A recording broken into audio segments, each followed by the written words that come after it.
ความยากจนเหมือนคนหมดเนื้อกินตัวบ้านที่ก็ถูกน้ำท่วมเหมือนกันที่ประจวบคีรีขันธ์เหมือนกันไปทุกครอบครัวพื้นนาก็ร่มไรแตงก็จมเสียหายไปทั่วที่จริงเหมือนคนหมดตั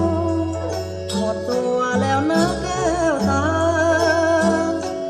น้ำท่วมพี่ต้องผิดหวังชอกช้ำที่คิดเช้าคำปล่อยให้น้ำท่วมไปกว่า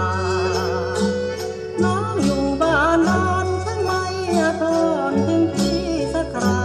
ไม่มาช่วยพี่ซับน้ำตาไม่มามองพี่บ้าง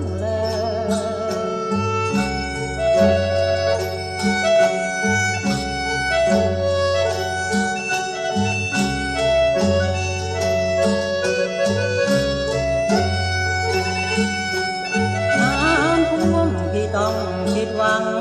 ชอกช้ำที่คิดเช้าคำปล่อยให้น้ำท่วมตายกว่าน้องอยู่บ้านนอนช่างไม่ท